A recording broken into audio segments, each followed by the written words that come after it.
D'une prison syrienne où les gardiens ont massacré jusqu'à 1000 détenus en une seule nuit à un établissement russe dont personne ne ressort vivant, voici 13 prisons pires que la mort. Prison de Tadmur. La prison de Tadmur était si redoutée et brutale que les gens l'appelaient le royaume de la mort et de la folie. Elle était également connue sous le nom de prison de Palmyre. Des organisations de défense des droits humains, comme Amnesty International, la décrivaient comme un lieu de mort, de torture, d'horreur et de folie. Tadmur n'était pas une prison à l'origine. Elle a été construite par les Français pour servir de logement militaire. Mais dans les années 1980, sous le régime du président syrien Hafez al-Assad, elle est devenue un lieu beaucoup plus sombre où d'innombrables vies ont été détruites. L'un des pires jours de son histoire s'est produit le 27 juin 1980. Après une tentative d'assassinat manquée contre le président, son frère, Rifat al-Assad, a envoyé des soldats dans la prison pour se venger. À l'aube, ils ont pris d'assaut les cellules et massacré entre 500 et 1000 prisonniers, dont beaucoup n'avaient rien à voir avec le complot. Ce n'était pas de la justice, c'était un massacre. À partir de ce moment, Tadmur est devenu un cauchemar. La torture n'était pas cachée, elle faisait partie de la vie quotidienne. Les prisonniers étaient fouettés avec des câbles électriques, brûlés, électrocutés et battus avec des tuyaux métalliques. La douleur était constante. Les nouveaux prisonniers étaient accueillis par ce que les gardiens appelaient une fête de bienvenue. Ils étaient traînés hors des bus, forcés de courir entre deux rangées de gardiens et battus à plusieurs reprises, souvent sur la plante des pieds. Certains ne survivaient pas à leur premier jour. Un ancien détenu a déclaré « Quand la mort survient tous les jours, à cause des coups, des os brisés, des doigts écrasés et de la peur constante, on commence à souhaiter une balle, juste pour que ça s'arrête. » Des maladies comme le choléra et la tuberculose se propageaient rapidement. Il n'y avait pas de véritables soins médicaux. Les gardiens ne se présentaient que lorsqu'une personne était morte, ils disaient « Appelez-nous seulement quand il y a un cadavre ». Tadmur a finalement été fermé en 2001, mais les souffrances n'étaient pas terminées. En 2011, lorsque les manifestations ont commencé dans toute la Syrie, la prison a été rouverte. Des milliers de personnes, dont beaucoup avaient été arrêtées simplement pour avoir exprimé leur opinion, ont été à nouveau emprisonnées. Et la torture a recommencé. Tadmur n'existe plus aujourd'hui, mais le souvenir de ce qui s'y est passé reste vivant. Si les prisons syriennes représentent certaines des pires violations des droits humains au Moyen-Orient, d'autres pays ont construit leur propre version de l'enfer sur Terre. ADX Florence. Dans les montagnes reculées du Colorado se trouve une prison unique en son genre aux États-Unis. Certains l'appellent l'Alcatraz des Rocheuses. Officiellement, elle est connue sous le nom d'ADX Florence, une prison de très haute sécurité construite pour détenir les détenus les plus dangereux dans un isolement total. L'ancien directeur Robert Hood a déclaré un jour « C'est bien pire que la mort. C'est un isolement cellulaire à long terme qui est littéralement une vie après la mort. » Et pour les hommes qui s'y trouvent, ce n'est pas seulement une citation dramatique, c'est leur réalité quotidienne. L'ADX a été construite en 1994 après que des incidents violents dans d'autres prisons aient montré que certains détenus étaient trop dangereux pour être gérés dans des établissements ordinaires. Aujourd'hui, environ 340 hommes sont enfermés à l'ADX Florence. Certains sont des noms connus. Joaquín El Chapo, Guzman, le baron de la drogue qui s'est évadé de 2 prisons de haute sécurité au Mexique, Zacarias Moussaoui, lié aux attentats du 11 septembre, et Eric Rudolph, l'homme derrière l'attentat à la bombe des Jeux Olympiques d'Atlanta en 1996. Mais ce qui rend l'ADX Florence si terrifiante, ce n'est pas seulement qui s'y trouve, c'est la façon dont ils sont détenus. Chaque prisonnier vit seul dans une minuscule cellule en béton. Le lit, le bureau et la chaise sont tous en béton massif. Il y a une petite fenêtre étroite, mais elle est inclinée vers le ciel, de sorte que les détenus ne peuvent à rien voir du monde extérieur. Ils passent de 22 à 23 heures par jour complètement seuls. Une fois par jour, pendant 1 heure, ils sont emmenés dans une petite pièce intérieure ou dans une cage extérieure pour faire de l'exercice. Les appels téléphoniques à leur famille sont limités à 15 minutes par mois.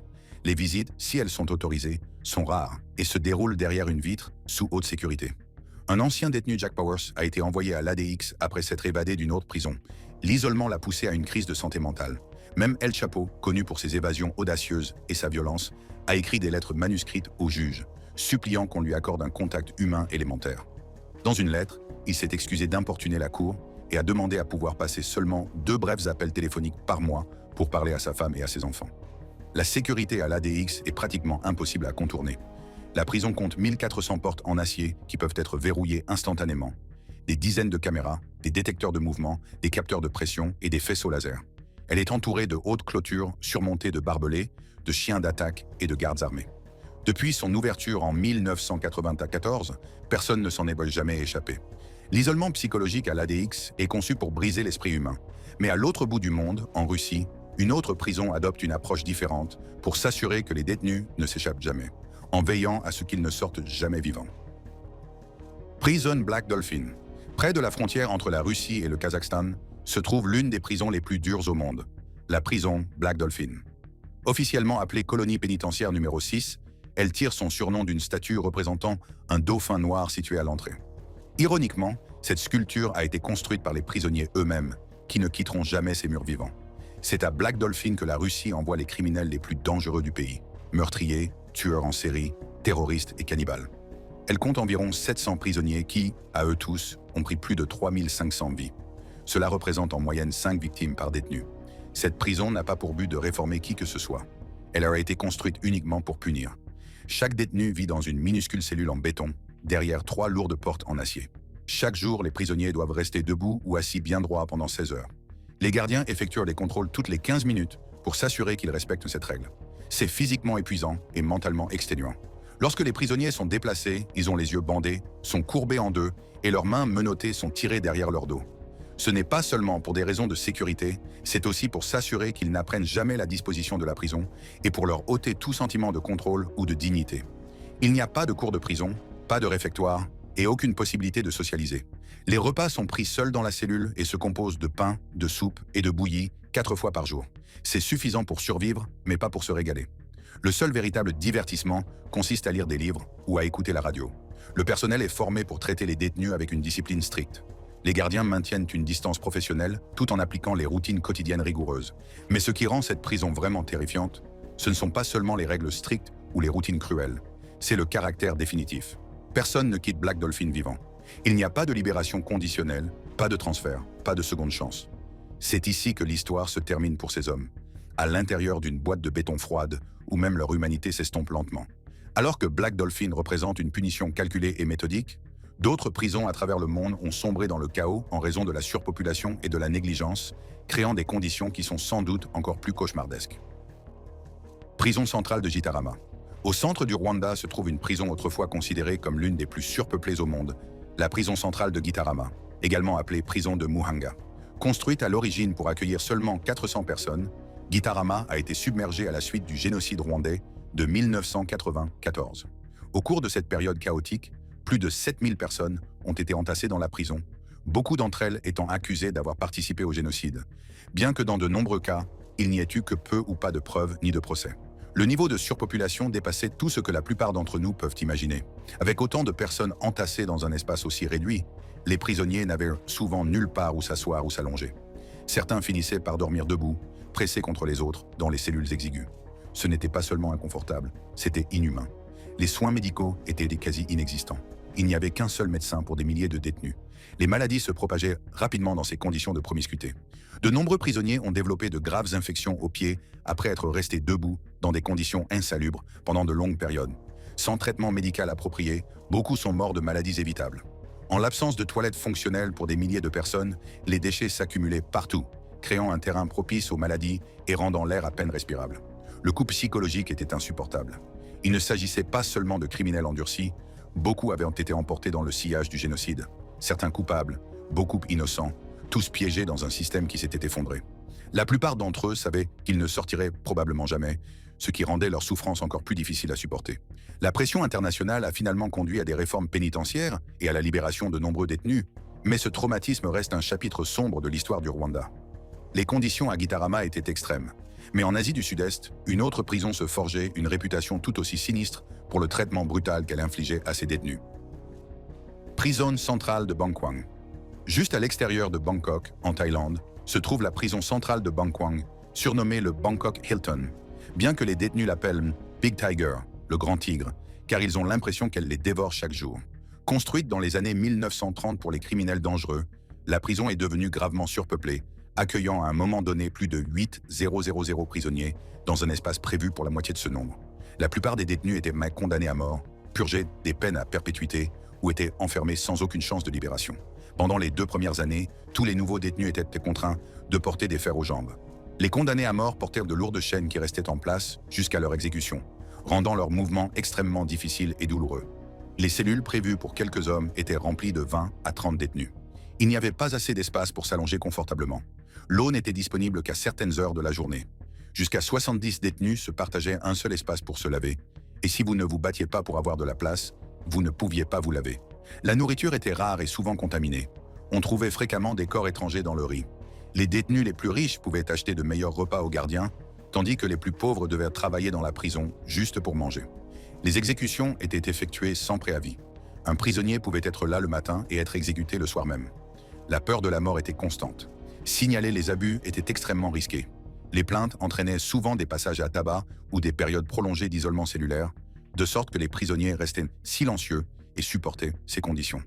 En 2013, sous la pression des groupes de défense des droits humains, la Thaïlande a supprimé l'obligation de porter des fers aux pieds en permanence et des efforts ont été faits pour réduire la population carcérale à environ 5000 personnes. Cependant, la surpopulation reste un problème grave. Bang Kwang détient toujours bon nombre des détenus les plus dangereux de Thaïlande, y compris ceux qui attendent leur exécution. Si la réputation de Bang Kwang tient à sa surpopulation et à ses conditions de détention difficiles, d'autres prisons dans le monde sont tristement célèbres pour leur rôle dans l'oppression politique systématique. Prison d'Evin. La prison d'Evin n'est pas seulement une prison, c'est une arme de contrôle politique. En Iran, dénoncer le gouvernement peut vous conduire dans un endroit où la douleur est quotidienne, le silence imposé et l'espoir lentement anéanti. Evin est connu pour son traitement brutal des prisonniers politiques, des militants, des journalistes et des défenseurs des droits civiques.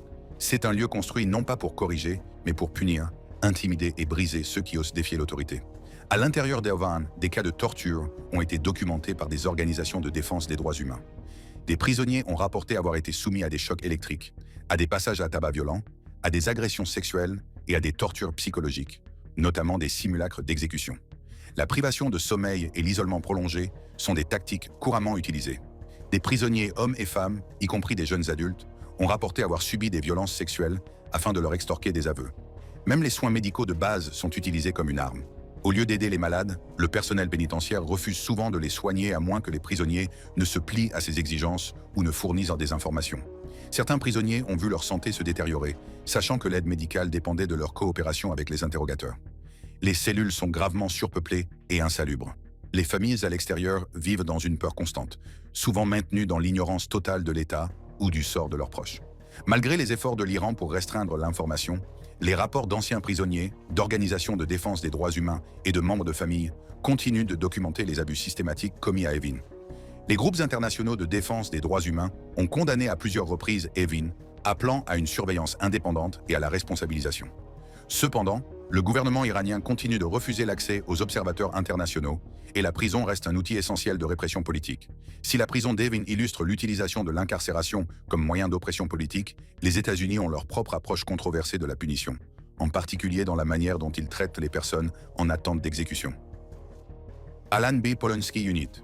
L'Alan B. Polonsky Unit, au Texas, abrite l'un des établissements pénitentiaires les plus sévères des États-Unis. Les détenus y passent 22 heures par jour en isolement cellulaire, sans accès à la télévision, avec des visites extrêmement limitées et presque aucune interaction humaine. C'est un endroit où les gens attendent la mort, non seulement par exécution, mais aussi par des années de dépression mentale et émotionnelle. Construite en 1999, l'unité Polonsky accueille environ 200 condamnés à mort dans des conditions que les experts en santé mentale ont qualifiées de psychologiquement dévastatrices. Chaque prisonnier vit seul dans une cellule de 1,80 m sur 3 mètres. Même l'exercice physique se fait dans l'isolement, à l'intérieur de petites aires de récréation extérieure que les détenus décrivent comme des parcs pour chiens. Il n'y a aucun contact humain significatif, aucun espace commun et aucun programme conçu pour maintenir la santé mentale pendant ce qui peut être des décennies d'attente. L'isolement est si extrême qu'il a été associé à des taux élevés de maladies mentales, d'automutilation et de tentatives de suicide parmi les condamnés à mort. De nombreux prisonniers développent une dépression sévère, de l'anxiété et d'autres troubles psychiatriques en conséquence directe de leur isolement prolongé. Les gardiens communiquent avec les prisonniers par des fentes dans les portes métalliques solides. Les visites familiales se déroulent derrière une vitre épaisse, la communication n'étant possible que par téléphone. Ces visites sont peu fréquentes et fortement restreintes. Les détenus passent en moyenne 10 à 15 ans dans le couloir de la mort, période pendant laquelle ils subissent quotidiennement cet isolement extrême. Les détracteurs affirment qu'il ne s'agit pas seulement d'une incarcération, mais d'une forme de torture psychologique lente et implacable qui va bien au-delà de ce que la loi prévoit.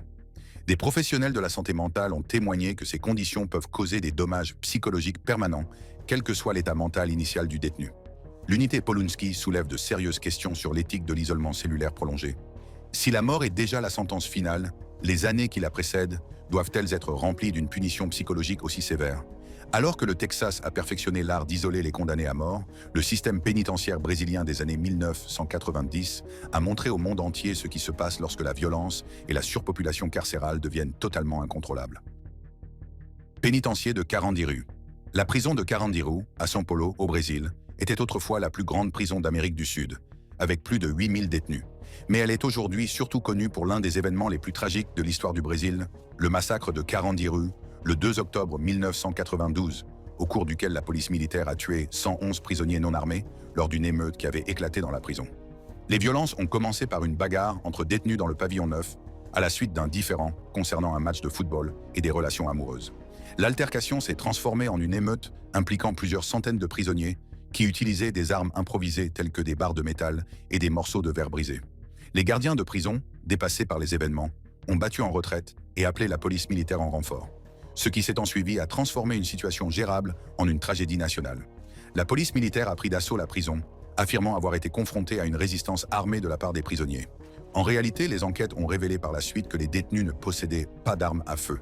Les agents ont néanmoins ouvert le feu sans discernement dans l'établissement surpeuplé, tuant 111 hommes, dont beaucoup tentèrent de se rendre ou de se cacher dans leurs cellules. Les preuves médico-légales ont montré que de nombreuses victimes avaient été abattues à bout portant et que certaines avaient été exécutées alors qu'elles gisaient blessées sur le sol. Les survivants ont rapporté que les agents avaient continué à tirer même après que les prisonniers se soient rendus et se soient allongés sur le sol. Le colonel Ubiratan Guimarães, qui dirigeait l'opération policière, a d'abord été condamné pour homicide, mais a ensuite été acquitté en appel. Carandiru a finalement été fermé en 2002 et démoli. Aujourd'hui, un parc public se trouve à sa place, servant de mémorial à ceux qui sont morts. Le massacre de Carandiru reste un symbole de la violence étatique et de la nécessité d'une réforme pénitentiaire au Brésil. La tragédie de Carandiru a choqué le Brésil et l'a poussé à faire face à la crise carcérale. Mais dans l'Argentine voisine, des conditions similaires de surpopulation et de violence persistent depuis des décennies. Prison de Mendoza. La prison de Mendoza, en Argentine, est l'une des prisons les plus dangereuses et les plus surpeuplées du pays. Construite pour accueillir 600 personnes, elle a hébergé plus de 1600 détenus à son apogée, créant des conditions que même le personnel pénitentiaire juge trop dangereuses à gérer. La situation à l'intérieur est devenue si grave que les gardiens refusent souvent d'entrer dans certains blocs cellulaires. Au lieu d'effectuer des patrouilles régulières, ils gèrent les détenus depuis l'extérieur des zones de vie, ce qui montre à quel point le contrôle s'est complètement effondré. La vie à l'intérieur de Mendoza est une lutte quotidienne pour la survie. La surpopulation sévère signifie qu'il n'y a pas assez d'espace pour que tous les détenus puissent dormir allongés.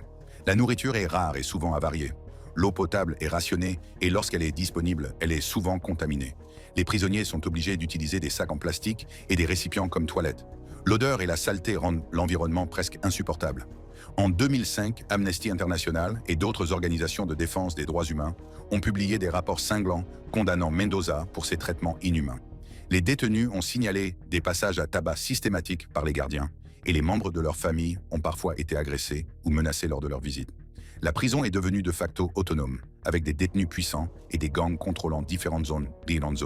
La violence est courante et les prisonniers les plus faibles vivent dans la crainte constante d'être agressés ou rackettés. Les autorités argentines ont reconnu la crise, mais ont eu du mal à mettre en œuvre des réformes significatives. Les budgets limités, l'instabilité politique et l'indifférence du public ont empêché toute amélioration significative. La prison de Mendoza est un lieu où la punition a franchi la ligne de la cruauté et où l'État a essentiellement abandonné sa responsabilité de maintenir des conditions humaines. Si les problèmes de Mendoza découlent de la négligence et du manque de ressources, d'autres prisons d'Amérique latine ont sombré dans le chaos total, devenant des territoires pratiquement autonomes régis par la violence. Prison de la Sabaneta. La prison de la Sabaneta au Venezuela a été décrite par le président Hugo Chavez comme la porte d'entrée du 5e cercle de l'enfer. Il ne s'agissait pas d'une rhétorique politique, mais d'une description douloureusement précise de l'une des prisons les plus violentes et chaotiques d'Amérique latine. La prison était conçue pour accueillir 700 détenus, mais à son apogée, elle en comptait plus de 3700. Le ratio gardien-détenu était d'environ 1 pour 150, ce qui rendait impossible le maintien d'un semblant d'ordre ou de sécurité. Le gouvernement vénézuélien avait essentiellement perdu le contrôle de l'établissement. À l'intérieur de la Sabaneta, les détenus portèrent des armes à feu, des machettes et même des grenades. La prison était devenue un territoire sans loi où les gangs régnaient par la violence et l'intimidation. Ce n'était plus un établissement pénitentiaire, mais un bastion criminel fortifié. Les conditions de vie étaient horribles, au-delà de toute description. Les maladies se propageaient rapidement dans les cellules surpeuplées. La nourriture était rare et souvent avariée. La violence atteignait régulièrement des niveaux terrifiants. En 1994, un incendie a tué 108 personnes lors d'une émeute qui a dégénéré. En janvier 2013, une guerre des gangs a éclaté et a duré plusieurs jours, faisant 61 morts et plus de 120 blessés. Il ne s'agissait pas d'incidents isolés, mais des symptômes d'un système complètement défaillant. Les détenus puissants formaient des gangs organisés qui contrôlaient tous les aspects de la vie quotidienne. Ils décidaient qui recevait de la nourriture, des médicaments et même un endroit où dormir. Les nouveaux arrivants devaient soit rejoindre un gang pour être protégés, soit faire face à des menaces constantes de violence ou de mort. Les visites familiales devenaient des épreuves dangereuses. Les proches devaient traverser les territoires des gangs et payer des taxes informelles pour voir leurs proches. De nombreuses familles ont complètement cessé de rendre visite aux détenus, les laissant totalement isolés. Le gouvernement vénézuélien a finalement fermé la Sabaneta en 2013 après que les émeutes meurtrières de janvier aient fait la une des journaux internationaux. Cependant, cette fermeture n'est intervenue qu'après des décennies de violence et des centaines de morts qui auraient pu être évitées. Si la Sabaneta était l'exemple même du chaos et du contrôle des gangs, d'autres prisons ont acquis une notoriété pour différentes raisons. Parfois leur emplacement et leur histoire même en faisant des symboles de violence et de désespoir. Prison d'État de San Quentin. La prison d'État de San Quentin en Californie est l'une des prisons les plus célèbres et les plus redoutées des États-Unis. Elle abrite le plus grand couloir de la mort du pays. La prison est profondément divisée selon des critères raciaux. Bien qu'il ne s'agisse pas d'une politique officielle, cette séparation est appliquée par les détenus eux-mêmes comme mécanisme de survie. Différents groupes raciaux contrôlent différentes zones, des douches et des téléphones aux aires de loisirs et même à la télévision. La violence est une menace constante. Des bagarres peuvent éclater pour des raisons apparemment insignifiantes. Certains détenus sont pris pour cible en raison de leurs crimes, tandis que d'autres deviennent des victimes, simplement parce qu'ils se trouvent au mauvais endroit, au mauvais moment. Le couloir de la mort de San Quentin, situé dans le bloc est de la prison, abrite plus de 700 condamnés à mort, soit la plus grande population de condamnés à mort de l'hémisphère occidental. Ces hommes passent 22 heures par jour dans de petites cellules, avec des interactions humaines limitées et aucune activité significative. Le système de santé de la prison a fait l'objet de poursuites judiciaires fédérales et d'ordonnances judiciaires.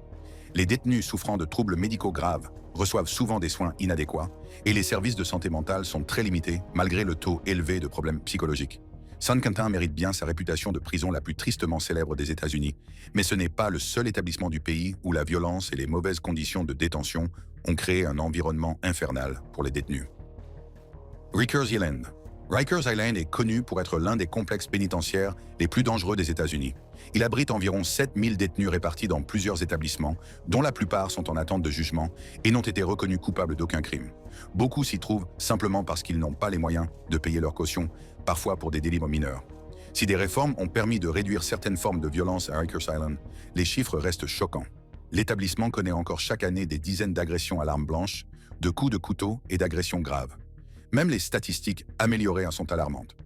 Lorsque la réduction du nombre d'agressions à l'arme blanche de plus de 1000 par an à environ 70 est considérée comme un progrès, cela révèle à quel point le système est défaillant. Dans la plupart des contextes, 70 agressions à l'arme blanche constitueraient une crise. À Rikers, cela représente une amélioration. Les problèmes plus profonds persistent, surpopulation grave, soins de santé mentale inadéquats et culture de la violence qui touche à la fois les détenus et le personnel. De nombreux prisonniers arrivent à Rikers avec des problèmes de santé mentale, mais au lieu de recevoir un traitement, ils sont plongés dans un environnement qui aggrave souvent leur état. La fermeture de Rikers Island est envisagée depuis des années, mais les progrès sont lents. En attendant, des milliers de personnes continuent de souffrir dans des conditions qui seraient considérées comme de la torture dans de nombreux contextes. Si Rikers Island incarne les défaillances du système pénitentiaire urbain américain, les prisons les plus secrètes et les plus brutales se trouvent historiquement dans les régimes autoritaires qui fonctionnent sans contrôle ni obligation de rendre des comptes. Camp 22, Corée du Nord. Le camp 22, officiellement connu sous le nom de camp de concentration de Hwaryong, était l'un des camps pénitentiaires les plus secrets et les plus brutaux au monde. Pendant des décennies, le gouvernement nord-coréen a nié son existence, mais des images satellites, des témoignages de transfuges et des rapports des services de renseignement ont fini par révéler l'horrible vérité. Le camp 22 fonctionnait selon le système Kwanliso de la Corée du Nord, un système de camps de prisonniers politiques où des familles entières pouvaient être emprisonnées pour les crimes présumés d'un seul de leurs membres. Le concept de culpabilité par association signifiait que les enfants, les parents et même les grands-parents pouvaient être condamnés à la prison à vie pour les crimes présumés d'une autre personne. Le camp s'étendait sur plus de 200 km², soit environ la taille de Philadelphie, et comptait à son apogée environ 50 000 prisonniers. La plupart étaient classés comme prisonniers politiques, dont beaucoup n'avaient commis aucun crime réel, si ce n'est d'être apparentés à une personne considérée comme une menace par le gouvernement. Les prisonniers travaillaient 12 à 16 heures par jour dans des mines de charbon, des fermes et des usines sous surveillance constante. Le travail était éreintant et dangereux, avec des accidents fréquents et aucun équipement de sécurité. De nombreux prisonniers sont morts des suites d'accidents du travail, de malnutrition ou d'épuisement. La vie quotidienne était marquée par la famine. Les prisonniers recevaient des rations alimentaires minimales, généralement du porridge de maïs et de la soupe de légumes. Pour survivre, beaucoup attrapaient des rats, des grenouilles et des insectes, ou cherchèrent des racines et de l'herbe. La malnutrition était généralisée et la famine était une menace constante. On estime que 2000 à 3000 personnes mouraient chaque année au camp 22 des suites de maladies, de la famine, d'accidents et d'exécutions. La torture était systématique et brutale. Les exécutions publiques servaient à terroriser la population et à décourager toute résistance. Les rapports faisant état d'expériences médicales sur les prisonniers étaient peut-être les plus troublants. Plusieurs transfuges ont témoigné de tests d'armes chimiques, d'interventions chirurgicales sans anesthésie et d'autres formes d'expérimentation humaine menées par des scientifiques nord-coréens. Le camp a fonctionné dans le plus grand secret pendant des décennies. La plupart des prisonniers sont morts dans le camp et leurs familles à l'extérieur n'ont jamais appris leur sort. En 2012, des images satellites ont suggéré que le camp 22 avait été considérablement réduit, voire complètement fermé. Certains pensent que les prisonniers ont été transférés vers d'autres installations, tandis que d'autres craignent qu'ils aient été exécutés afin d'éliminer les preuves. À ce jour, le sort des prisonniers du camp 22 reste inconnu. Et voilà, nous arrivons à la fin de la vidéo d'aujourd'hui. Si vous avez aimé cette vidéo, cliquez sur l'une des cartes qui s'affichent sur votre écran pour voir d'autres contenus similaires.